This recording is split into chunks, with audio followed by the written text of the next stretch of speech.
Hey, welcome to Wholesale Hotties, a place where ladies of real estate are talking about real estate. I'm Sharon Lee Smith, your host and MC for the evening, together with my co-host Donda Molinex, Monique Fell, Kate Gomes, Angie Milanazzo, and this week we are interviewing Mychele Bisson, right? Did I say it? I did good. welcome. Let's talk about real estate, girls. How's it going? Good. I'm good. How are you guys doing? Awesome. Doing good. Good. Are you ready for that big freeze that's supposed to come in? I'm sorry, say again. I said, are you getting ready for that big freeze that's coming in? Oh, girlfriend, I am in Florida for the last few days and for the next couple days, so I'm not going to be freezing. Thank the Lord. It happens, though. I've heard of the iguana bombs they get out there during the freezes. Oh, gosh. Hush. So, Mychele, tell us a little bit about you. What do you do? Where are you from? What's going on in your world? Well, I'm in Colorado. This is where I'm home based, but one of the reasons why I was like, I'm keeping track of the freeze is because I have parks that are above that freeze belt. And so I have to make sure that all of them know exactly what to do in case that freeze comes through so that we don't bust out all of our pipes. So, but on the other side of that, I buy RV parks. I own 4 of them, and I'm getting ready to buy my 5th one. So, yes. Ooh. You are rocking it, Mychele. You're on fire. Yeah, we're trying. It's a lot, but yeah, it's great. And the one you're looking at now is really in the freeze zone, right? Yes, it is in Alaska. It is actually the largest park in Alaska. What? Wow. That's amazing. That's amazing. Yeah, it's got 172 pads and 19 cabins. Oh my gosh. Yeah, we're really excited about that. It's a beautiful area. I'm super excited about it. It's probably one of my favorite places now. We went up and looked at it right before Christmas. So it was snowy and cold and beautiful and crisp, and it was amazing. So, So did you fly through Washington State on your way there? Or did you guys go? I don't think, did you go straight flight to Alaska, or do you have to go through Washington? Yeah, no, there's a straight direct flight from Denver to Anchorage. Oh, so nice. yeah, so we flew up to Anchorage and then took a little puddle jumper over to Valdez. Huh. Nice. Pretty cool. How long of a flight was that? A long It was a 6-hour flight from Denver. Uh-huh. Oh my goodness. That's not too bad. That's like Florida. Yeah, so it wasn't horrible. It was really definitely different though, because when we got up there and we were flying to Valdez, we spent one night in Anchorage and then jumped on the plane to go to Valdez the next day. One, it was super because at 8 a.m. it's pitch black, so it's like 10 p.m. at night, which was different. And then from there, you don't go through security at the airport. What? Really? Yeah, super strange because they were like, okay, well, go down the escalator, go down the hall. And I'm waiting to go through TSA this entire time. And as we're walking down the hall, I'm like waiting because my ticket actually has the wrong name on it. And so I'm like, eventually somebody's going to stop me. And we just ended up at the gate. And so by the time we ended up at the gate, I'm like, do we not go through security? Like, what happens? And so we're sitting there and I'm like, surely by the time I hand them my ticket and they see that it's misspelled, they're going to stop me and be like, you're not allowed on the plane. But then she looked at it. She's like, yeah, you're good. And she just let me go. I was like, oh, okay. I think during a layover where's Valdez? It is, so Anchorage is like on that little inlet and it's kind of up in that back end. So it's where all the oil is and stuff. Out there. So beautiful area. It was gorgeous up there. I fell in love with it. I always say that like mountains don't really impress me. I'm from Colorado. I like overlook mountains all the time. Like there's Right. a view of the front range from my patio. Mountains don't really actually really impressed me up in Alaska. So What made you look up there in the first place? you know what? The park was actually brought to us.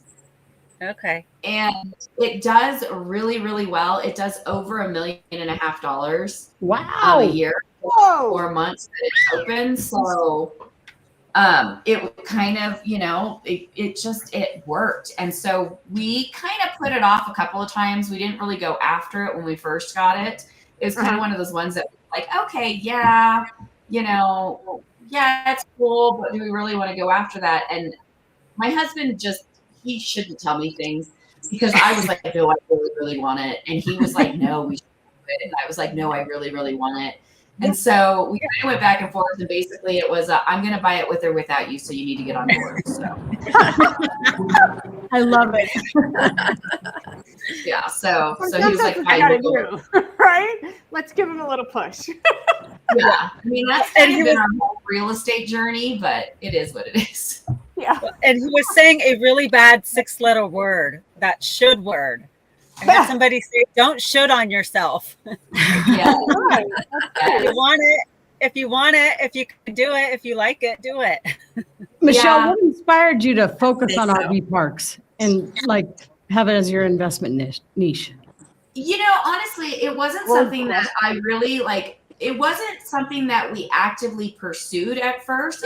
Our first one kind of fell in our lap. Uh-huh. And so when the first one like came up, and it was one of those things, like at this point, like you guys, I started real estate investing 5 years ago, and I started in single family homes. So I built up a portfolio of long-term rentals, and then was given this opportunity to buy this resort zone land in Scottsdale. So when we bought that and decided to build on it, I realized I didn't know how to run short-term rentals, which is how I got kicked into short-term rentals. And then from there, we built the resort. And when we built the resort, my husband was like, I'm going to leave my W-2.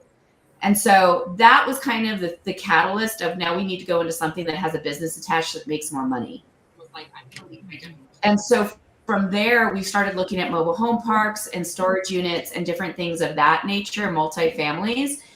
And through that, somebody actually sent us an email that had like single family, it had a storage unit, it had a mobile home park, and at the very bottom, like 2 little lines, was an RV park. And so we kind of got to the bottom of the email, and we were like, we should look into that. So we kind of looked at it, realized what it was, started running numbers on it, and we're like, we should really look at this. And so it was something that kind of fell into our lap by chance. And when we really started looking at the numbers that it could produce and started really investigating what we could do with it, we realized, well, this should have been our niche the whole time. Yeah. Nice. Hindsight is 20/20, right? Nice. Yeah. So it's just with the numbers that it can do and with the businesses that you can add on top of it, it really didn't make sense for us to go into anything else. And did you say before you were doing just like regular buy and hold long-term single family home rentals? I actually did start in buy and hold long-term rentals. Actually, and the funny thing about that is that I jumped into that without my husband knowing. So he's got a whole. Oh, do tell that one. Well, so I had always loved real estate. I've always loved real estate investing. I've always thought it was super interesting. Like I was reading the Robert Kiyosaki books when I was like in my 20s. It was always something I really wanted to do, and I just never jumped into it. Yeah. And so fast forward, we're going through COVID. My husband's job is completely based in restaurants. So it is based on people going to restaurants and people being social. Yeah. We've been home now for like a month or two. We got real comfortable at the beginning, thought it was really cool. And then we realized, oh, this might actually be normal now. Like people may not go back to restaurants. And that was kind of a scary thing because our entire livelihood was on franchises, like big franchises, lots of people going to the bar, like things like that. Oh. And we had a really good life. And I was just like, what do we do if things don't go back to normal and your entire thing gets nixed? Like, what do we do? And so a friend of mine during COVID had up and moved her entire family out to Tennessee, literally just up and moved everybody. She had 2 kids who were going to a private college out in Tennessee, up, moved her family out there and bought 3 cabins all at the same time. And I was like, whoa, how did you do that? And so they had come back to visit, and she was like, well, let's get together and have dinner. So they came over, had dinner. And during the dinner, she tells me, well, for the last 16 years, we've been investing in real estate. And I was like, wait a second. I've known you for 20 years. You've never said this. And she goes, oh, I've said it. You've just never heard it. You've never heard it. That's right. Yeah, when you're And interested in so- something, it changes for sure.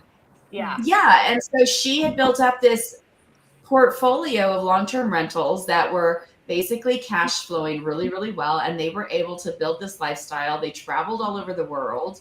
They did all these things. And then they up and could move in the middle of a pandemic without thinking twice about it. And I was like, whoa. So exactly. And so they kept saying cash flow. So Patrick latched onto that word and he was like, what do you mean? And the guy showed him a spreadsheet. He was like, basically, this is what we've been doing. This is how much we're making on it. This is how we calculate it out. And Patrick is all about numbers. So he was like, well, that's really interesting. And so they leave. So that night he says to me, well, we could do something like that. And I hear that different. I'm very much an activator. It's a good idea. Let's research it. And I heard, we're now investors. We should buy property. Oh, that's what I hear too. I hear you. I heard the same thing. Right. Me too.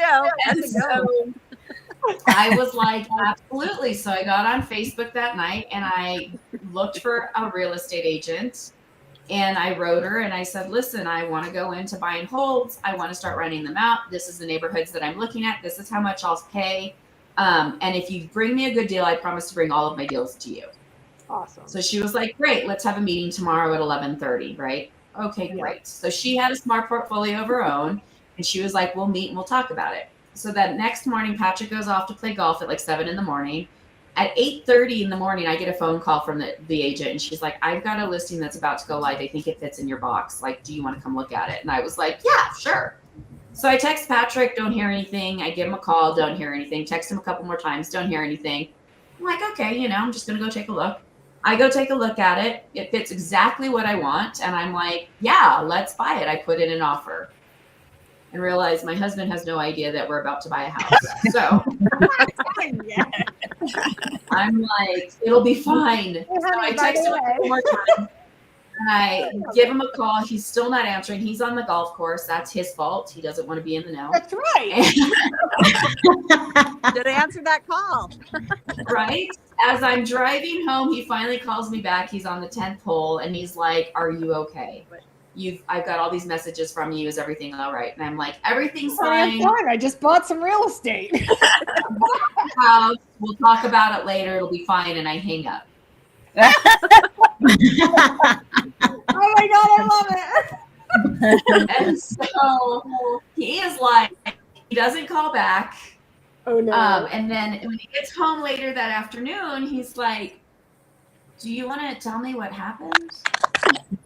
And I was like, you know what? I said, it all worked out. I said, I've already listed it. It's full ranked. I haven't closed on it. I've literally just put in the offer and it's been accepted at this point. But I haven't actually bought it. So I listed it that afternoon. I had the deposit and the contract in 2 days. They were moving in the day that we closed. And I go back to Patrick and I was like, look, I'm making an extra $700 a month and I didn't do anything. And he was like, so from there, he was like, awesome, let's try it again. So we went out literally the next day and did it again. Oh my gosh. So on both of those houses on the same day and had tenants move in that night and then literally went out and did it again the next month and then did it again the next month and then did it again the next month. And I did that until I had about 15 of them. Wow. You got into contract and put a tenant in right away during escrow? Yep, Wow. I sure did. I don't recommend it. I don't recommend it, she says. Did you get Not permit for for the that? risk-averse. Got it. Uh-huh. I said not for What the was that? risk-averse. Yeah, no, like if you don't like to like feel a little adrenaline kick, I don't recommend it for you. I mean, there was I like jumping out of planes, don't you? right. I've done that. Awesome. There was one that we almost did not close on, and we had a tenant moving in. Like they were traveling from Seattle. And they were moving in, and we almost didn't close. And because the underwriter was new, and she was like, "You've already got all these loans. I don't know if I should like approve this." Like she was kind of going back and forth. And at the last minute, they were hitting the Colorado border, and we pulled stock out, paid for the house in cash, closed the deal, Oh my gosh. put them in it. We were renting it out for $3,000 a month. They were some of our best tenants. And then I refinanced that house 6 months later. I got out all of my cash plus some and turned around and bought my first short-term rental with it, and actually we were making like $10,000 a week on that house. Wow. Oh my gosh. That's incredible. Yeah, so I pivoted that one into short-term rental. I still own that original long-term rental. Right now it makes me $3,500 a month. Nice. Yeah. So good. Mychele, I know a lot of people that are looking at investing typically aren't going to be able to go buy 1-2 houses in the same day and another one. How did you actually finance those? Because that's going to be a big question for them. Like, where did the money come from? How are you able to get approved and all that type of stuff on those deals? Great. So when you actually go into conventional loans, you're allowed to have 10 conventional loans under your own name if you can pay for them. And so what we did was the first couple, we were fine. We had the down payment. We had been saving money. We weren't really doing anything with it. And so we had quite a large nest egg that we were just kind of sitting on. And so we actually used all of that initially to do all of our down payments. So that helped out a lot. Then we moved into DSCR loans. And then from there, we actually moved into cashing out stocks to buy houses because we were getting better returns on them. Then did you put money back into stocks when you refinanced out of it, or did you just end up being more invested in real estate? We ended up buying more real estate as we went. And so we just got larger and larger assets as we went. Great question. And Mychele, DCR loan, can you kind of just do a brief little synopsis of what somebody who might not know what a DCR loan is, what that would be? So I know with our DSCR loans, we did those more on the beach houses, which we were using as rentals. And I'm sure Angie could probably talk a little bit more about those because I'm not totally like in the weeds on them. I just understand that it was based more on the asset and what the asset than what I personally was bringing in. And since it was in an area where there were no hotels, the only access to the beach that you have is through the beach houses. And we were going to own 2 of the beach houses. It was considered a good play by the lender. So I would say so. And actually, one of those houses made us $10,000 a week, and the other one was making us $17,000 a week at the peak. Week. Holy crap. That's great. Girl. Amazing. Did you hang on to most of... Question. What criteria do you use to identify the right RV parks to acquire? Oh, back to RV parks. So RV parks, actually, one of the great things about RV parks, when we jumped into RV parks, we actually didn't know what we were looking at, and we just kind of fell into the right one and were able to negotiate the price down. And so originally it was listed at $3 million, and we got it down to 1.8. And so with the numbers lower, it made more sense for us to go into it because otherwise we would have been upside down. But some of the easiest things to look at whenever you go into an RV park is, one, how much work do you really want to put into it? Like, are you really willing to go in and like reposition the entire thing? Or do you think that maybe you should pay a little bit more and get one that's a little more turnkey? I think those are 2 different things. We buy some that need to be completely rebranded and repositioned, but we're now at a point where we understand the asset. We understand what we can do with it. But if you were going to go in as a novice, I'm not saying you can't reposition the park as a novice because we did that, but it took a lot of hard work, a lot of tears. So that's something to think about. We also look for places that are going to have a lot of people that are coming in. Either we're going to have a big tourist area or we are the tourist area.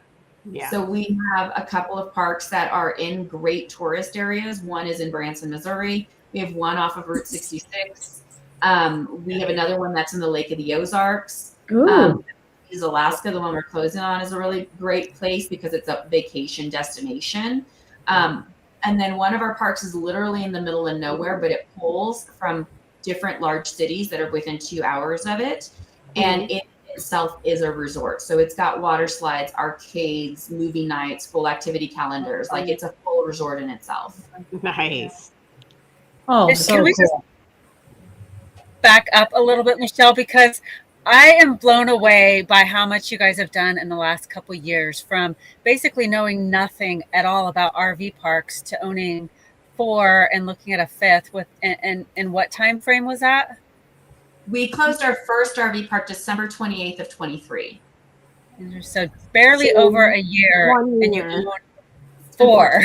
Wow. You've become an expert basically within a year, and I think that is so inspiring for people who aren't doing anything in real estate because maybe they don't think they can, or they're afraid or something, and you guys just dove in head first and are rocking it. And I just think that's so amazing. I'm a huge fan of being, building the plane as you're flying. So I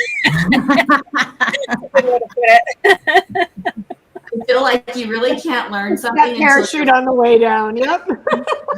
I mean, if I've got to sew it up while we're falling, it's fine. We'll get it. That's Good company, Mychele. Yes. Love it. So was the first one really clunky? Like, did the sewing come out all jagged and with holes in it and things? You know what? Our first park was like a scrapyard. It was horrible. It was honestly like, I remember driving into it the first time and I turned around and looked at Patrick and I was like, we're going home. This isn't going to happen. Oh no. It was scary. It really was. It had been overrun by a lot of people that you would not really want to run into in the middle of the night. Like one was a drug dealer. All of his like junkies that were like hanging out. Like it was a scary park, but it was in a great location. And I am just hard-headed, I guess. I can take on everything. And Well, when you I understand that. Yeah, no, I mean, because when I turned around and I was like, I don't think I want to do this. Patrick looked at me and he goes, "You're going to let a drug dealer run you out, really?" And I was like, fine. No. I got it. So, I had to, we went in and it really was, it was a huge project. We completely moved in for 3 months and from day one, we were ripping things out. We put out a letter immediately. I'm going to say, one of the best things to do if you go into a park that needs to be repositioned is you need to go in strong and hard. There's a reason why people don't go there and visit. There's a reason why it doesn't produce the numbers that you need it to. It's because the people who are there scare everybody. Yeah. And it's always the hard question I always get asked is like, I'm going to go into this park, but I'm afraid of losing revenue. So I don't want to kick everybody out because I don't want to be on the line for the loan. The best thing you can do, honestly, for a park like that is go in and kick everybody out. That makes and sense. just start from scratch. And it is a hard decision to make, but I'm going to tell you right now, if you keep those guests in there and they're paying their bills, they're going to feed into the people that you bring in, and you're never going to reposition that park and get it to a point where you can charge more. Yeah. And you're just going to get the same people over and over and over again. And so you really do need to go in hard and fast. And so we have 2 different ways that we come into a park. If a park is running really well and they've got great guests and it's mainly transient, we do a really soft landing where it's like we get to know the staff, we get to know everybody, and we slowly transition everybody over and start promoting from within. Or we go into a park like my first one where we literally go in, we write a 2-page list of things that are going to happen in the park over the next 90 days. And you're either on board or you get out. I love that. I like it. Hard ass. So That's awesome.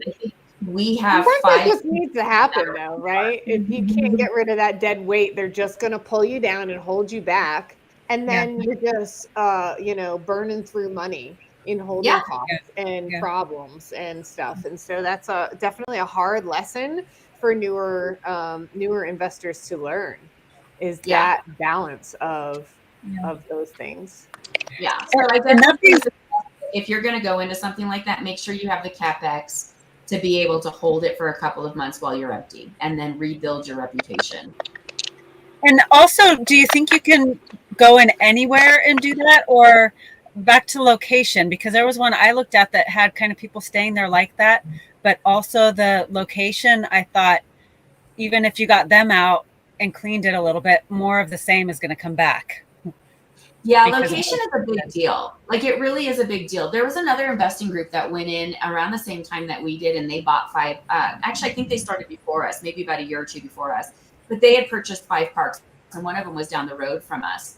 And the parks that they did, some of their locations were not really desirable. And now I've seen them a couple of times pop up in some of the underwriting classes because they're trying to sell them now.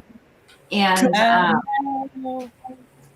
yeah, but the problem was is that their locations were not in great areas. And because of that, they were never able to do what they wanted to do with it. So they wanted to make it more transient. They couldn't make it more transient because there's nobody visiting that area. Then they thought, okay, well, it's off of a main road. Well, unless it's off a main road that has a strong, desirable pool, like Route 66, super easy. Right. Everybody travels Route 66 at some point just because of the nostalgia of it. Right. Our park is literally like you drive right past it. Oh, cool. Next to one of the only like still going drive-in theaters on Route 66. So it's kind of got, and it's a big historic town. Yeah. So that's a little different than like some highway that's just, like, in the middle of nowhere. But then if you do a long-term park, you do have to look at where you're pulling from too. So, if your closest towns are more of the same, that's all you're really going to get. Mm-hmm. So are yours a combination of short-term and transient? Or I'm sorry, long-term and transient? So we do a combination in a lot of them based on the location. We like to keep like 30% of all of our parks dedicated to long-term guests, and that ensures, one, that everything is paid for. And that way, even when we go through slow months, like right now, we're completely slow. Like Branson, Missouri is dead. There's nothing going on. All the shows are done. We have guests that live there long-term, and that's about 20 of them. And they make sure all the bills are paid during the slow months so that everything during the season is cash flow. We have another question for you. What challenges have you faced with managing RV parks, and how have you overcome them? Hiring management is definitely one of the biggest challenges with managing RV parks, because most of the people that you hire into something like that, especially work campers, they're used to being transient. So they want to move. They want to move every so often. They don't want to be trapped in one place. And so finding management is probably one of the hardest things that you can do. And a lot of people do things like hire in third-party management. I'm going to tell you that I've done that. Don't do it. Taking notes here. Yeah, don't do it. If you can at all, try very, very hard to stay away from a third-party management company, if at all. And I don't mean to say that all of them are bad. The ones that I have been with have been a bad experience. They're not, the ones that I've been around have not been very transparent. They've been, they order things without you knowing. They decide things for your park that that you don't realize are going on. They hire in people that aren't necessarily great for your park. And then when something hits the fan, it just, you've kind of got to collect everything. And then they tie you into these contracts that are ridiculous, where you have to basically, thank goodness we have a great legal team. So otherwise that would have been a lot worse than it did. But thankfully it was a 5-minute conversation and everybody just agreed to part ways. So. Yeah. Yeah. So they all have full-time managers who live on site then? Is that how you run them all? We do. We have full-time managers that live on site. There's only one park that does not have a management that lives on site, but she was actually the previous owner of the park. And she had that park so streamlined and systemized that she doesn't have to be there all the time. So she lives in town, and just she runs a beautiful, streamlined, easy park. And like it's all automated. She's got her systems down to a science. Nothing really changed. The dynamic of the park never changed.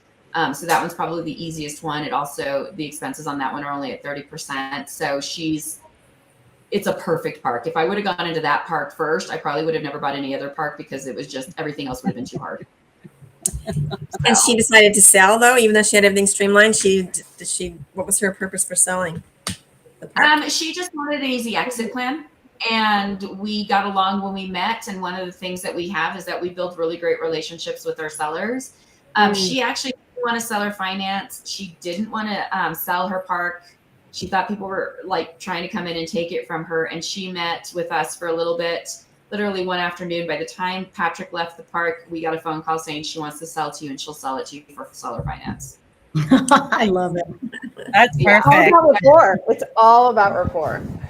Another And question. she bought it. We actually bought it 100% seller financed. So we Sweet. That's amazing.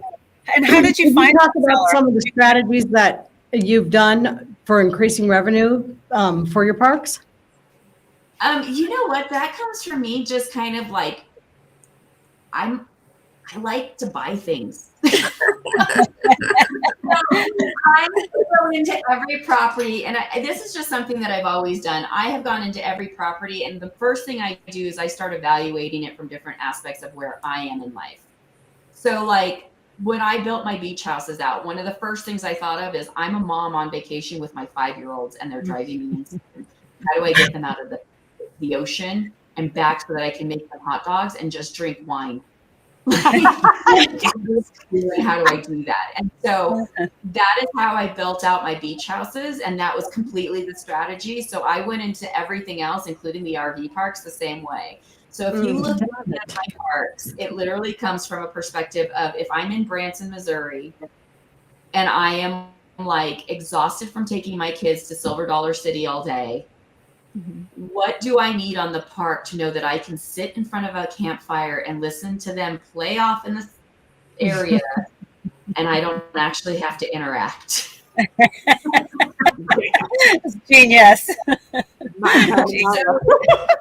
I know it sounds crazy, but it really is just, it's my mom brain that stops and says, if I was a mom, because the only person that goes on vacation that is not on vacation is mom. Is mom. That's right. Yep. And so that is one of my main thoughts. So like when I look at like my park in Virginia, which is a full resort park, that one has a full arcade. That one has rental carts, golf carts that you can rent. That one has full water slides.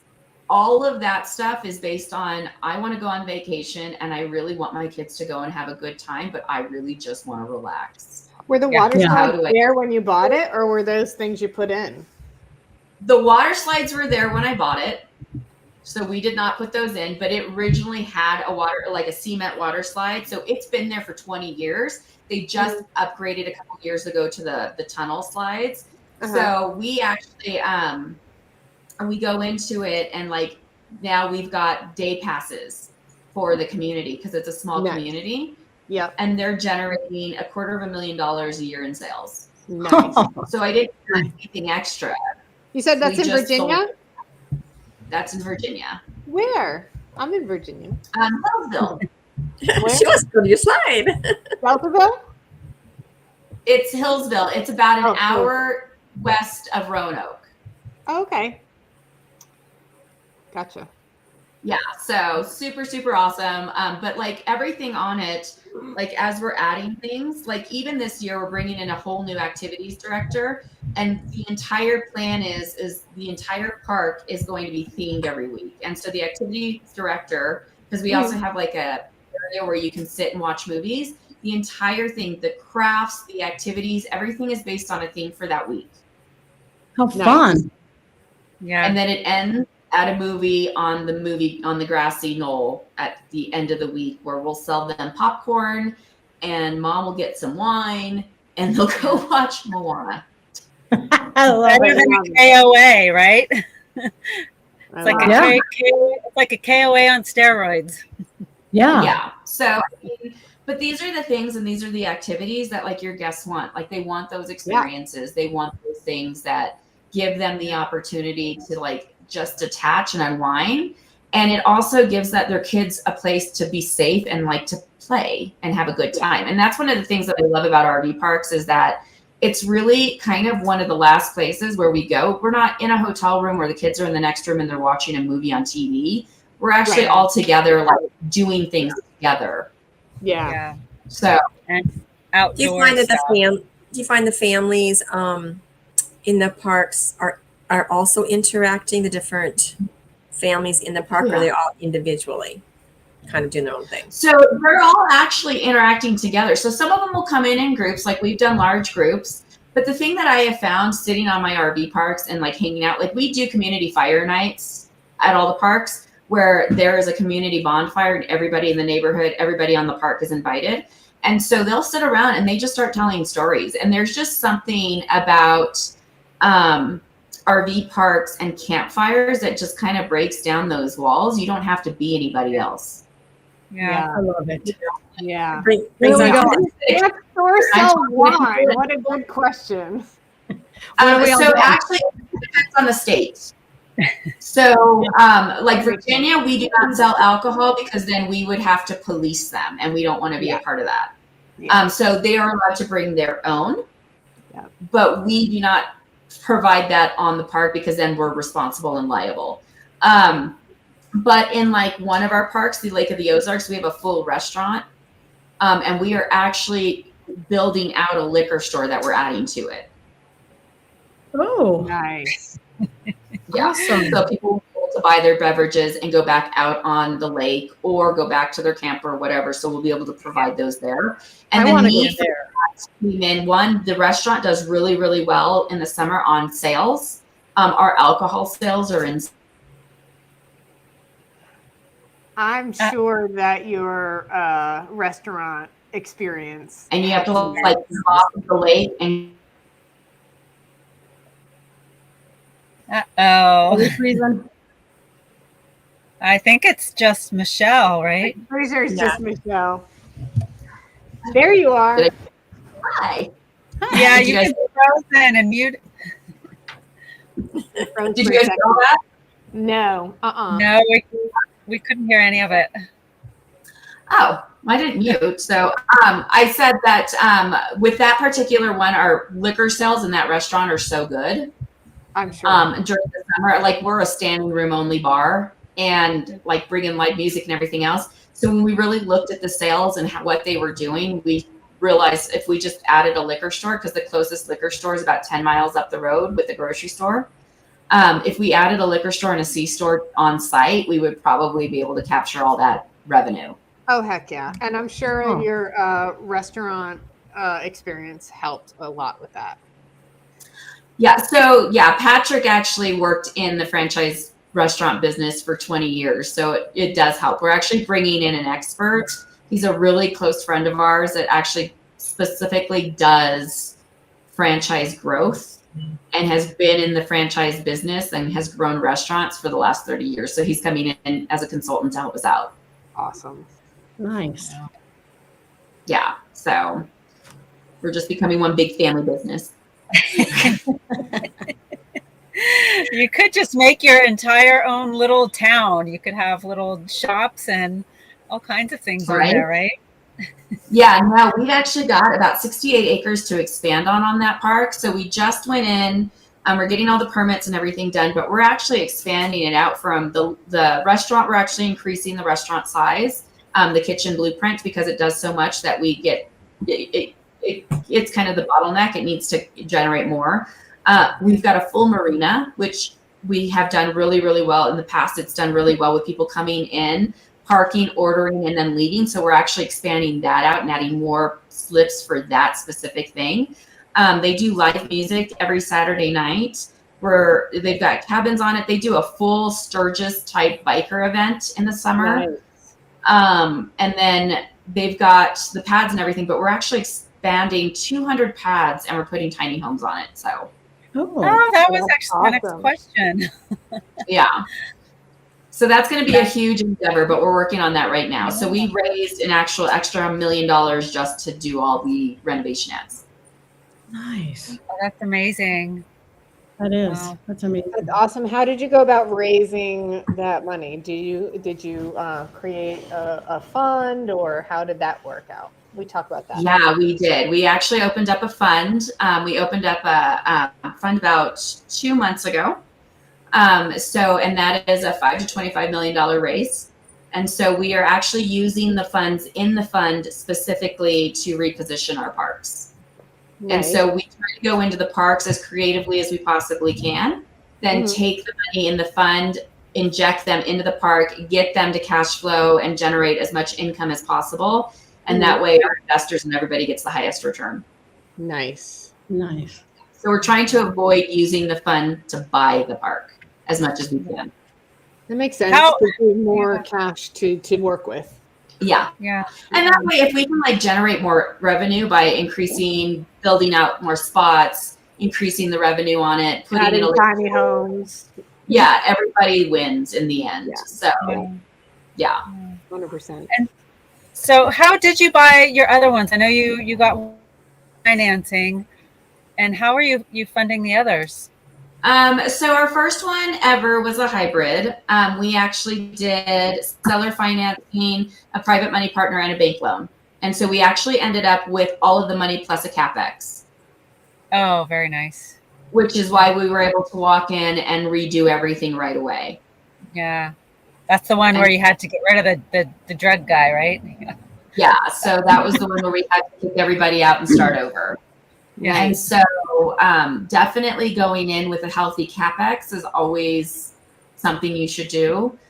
Even on the ones that you have seller finance, like we've seller financed a few of our parks, and we've gone in with a healthy like idea of what we were going to need in order to expand them and to change them over. So Virginia was that one was seller financed with 200,000 down, I believe.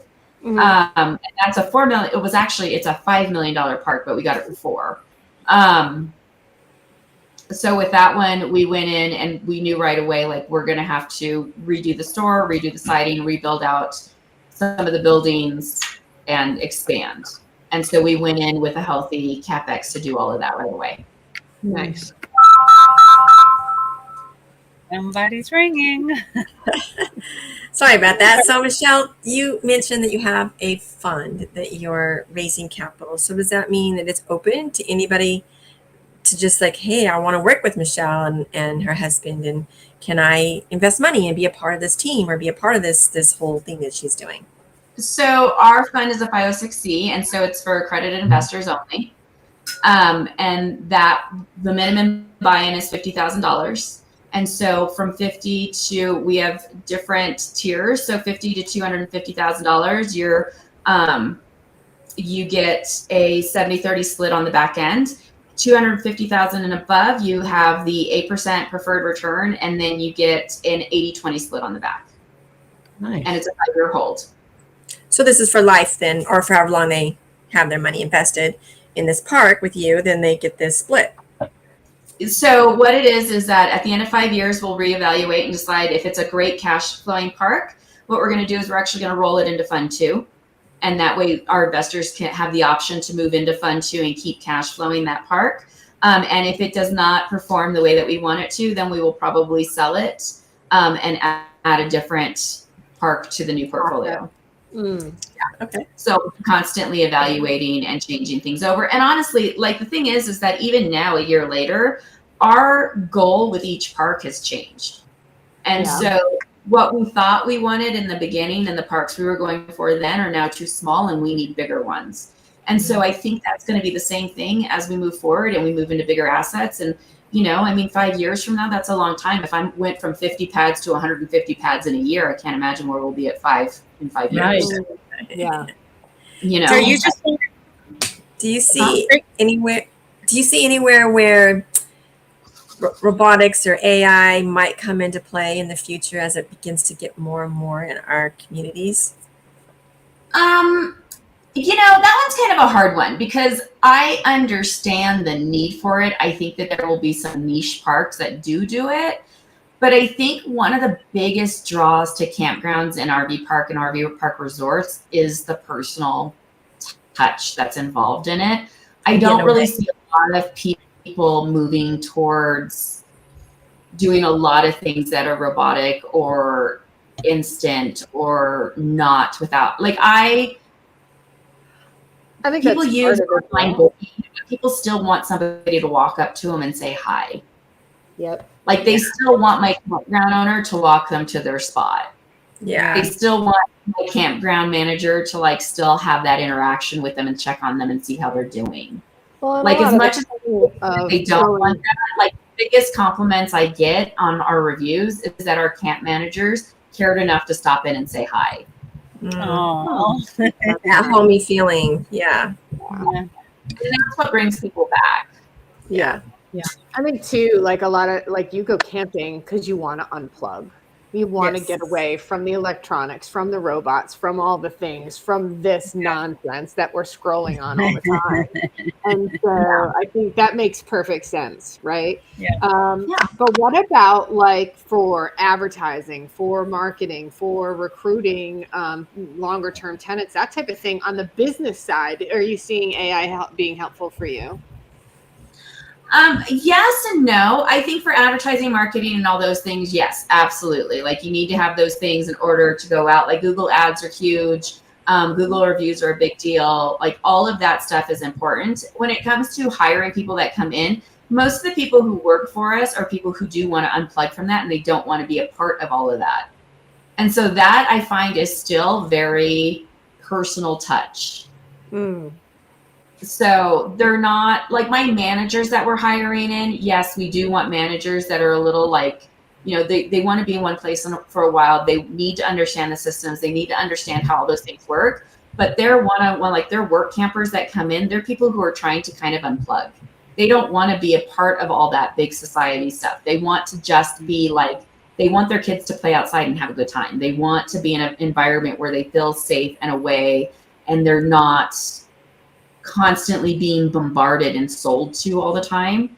And that's the difference, I think. So the best way to do that is to unplug. I mean, I have people who work on our parks who rarely carry their phones.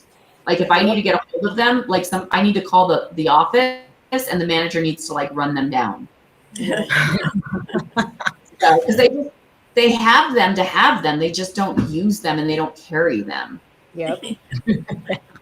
So foreign to most of us. I'm curious of like the age group of those people. Are you seeing anybody like maybe in their 30s that will do that, or are they baby boomers? I see them all across the board, honestly. Like I have people who work for me that are in their 30s. I have people who work for me who are literally like hitting their 70s. So I've got them all across the board and they are all like, it's just, they're just from all different walks of life. Some of them used to be in corporate America. Some of them were never in corporate America. You can't really classify somebody who comes into your park. They're just so different and they come in for different reasons. But the one thing that they all seem to have in common is they all want to get away from everything that's considered part of society. They don't necessarily want to carry their phones and they want to be at a slower pace. They don't want to be rushing all the time. So and I was wondering more for the people who will actually leave without their phone who work for you, like because I know very few people who walk anywhere without their phone.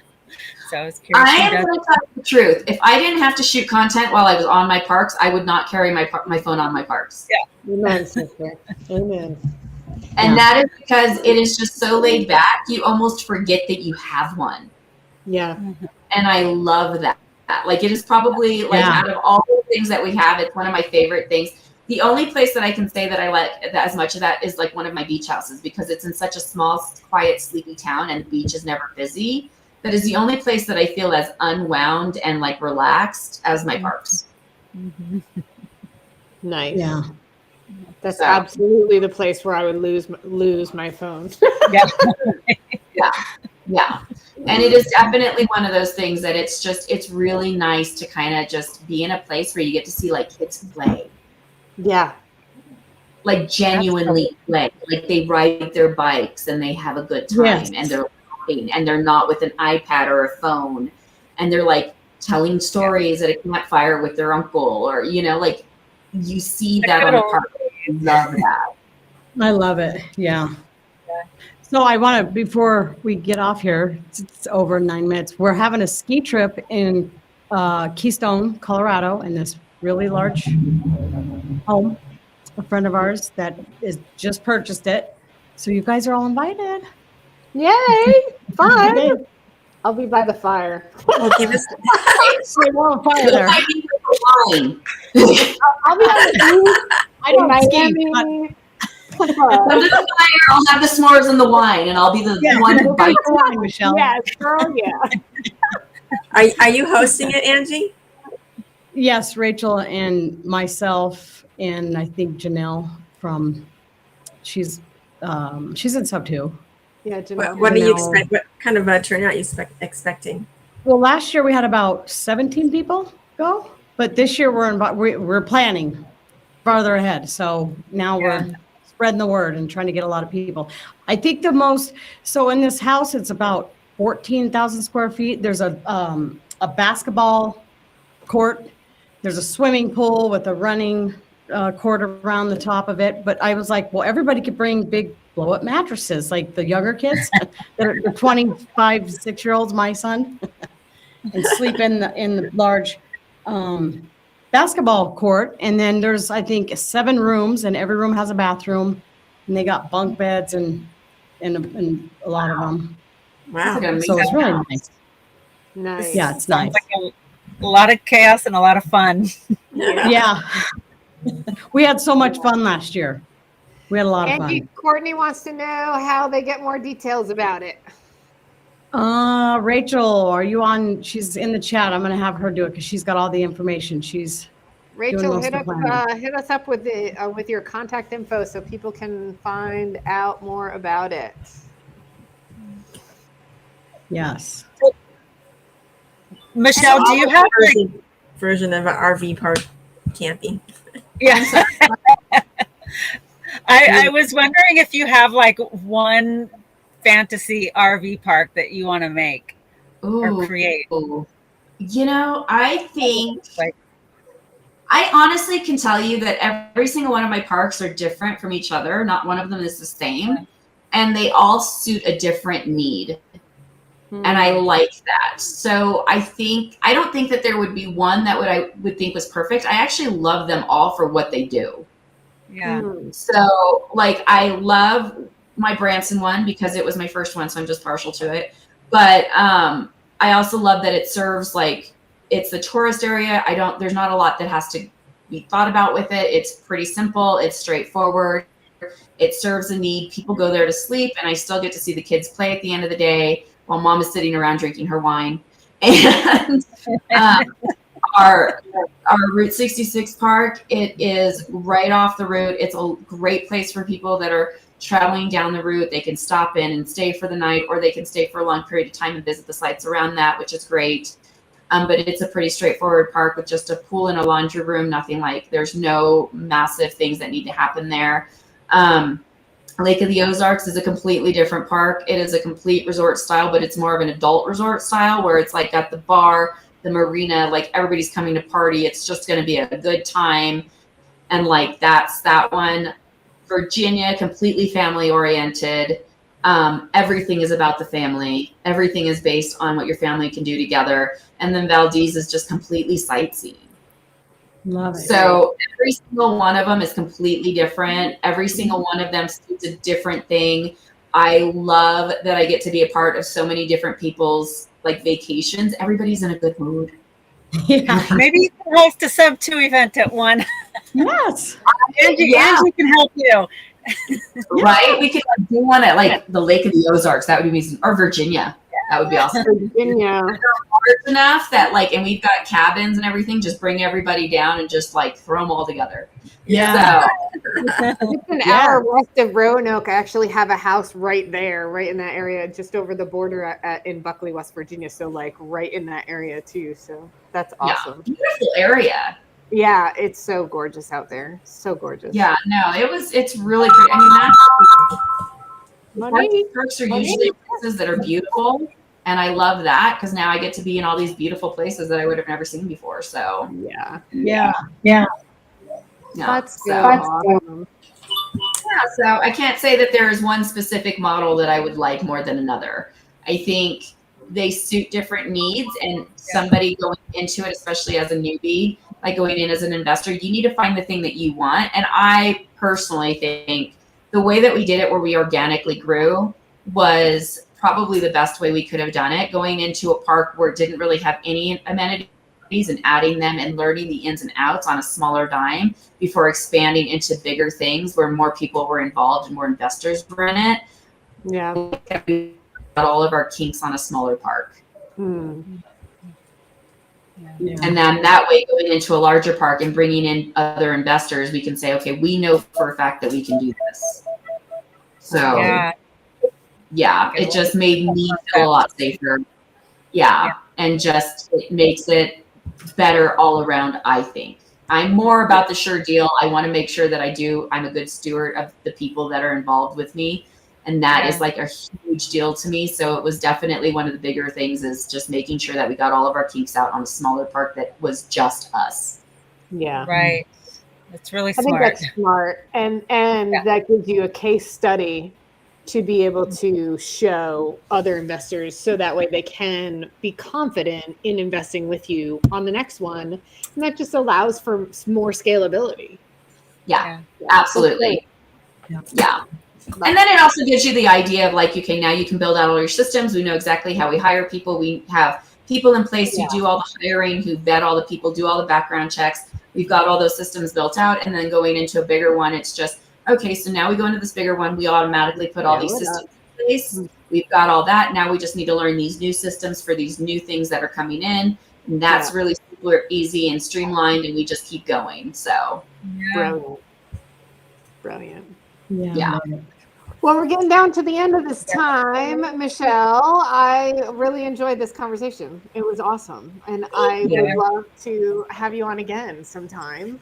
Absolutely. How about in a year when I have like 15 parks? Yeah.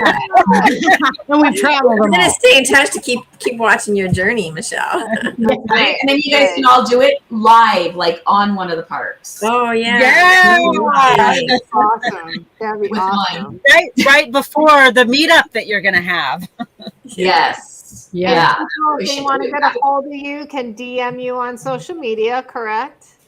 Correct. All right. I always answer. So yes. And that's your DM. And so if someone is an accredited investor and they want information on how to invest in your fund, they reach out to you on a DM, correct?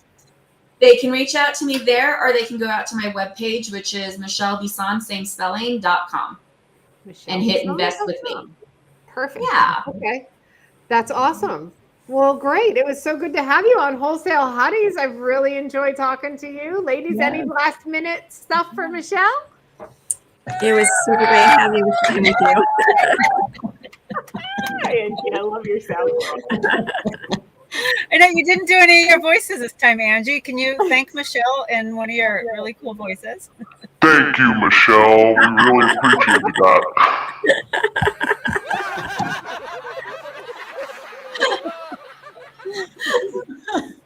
Oh, goodness. All right. And on that note, I'm going to go ahead and hit end stream. We'll see you guys next week on Wholesale Hotties Live. Yeah.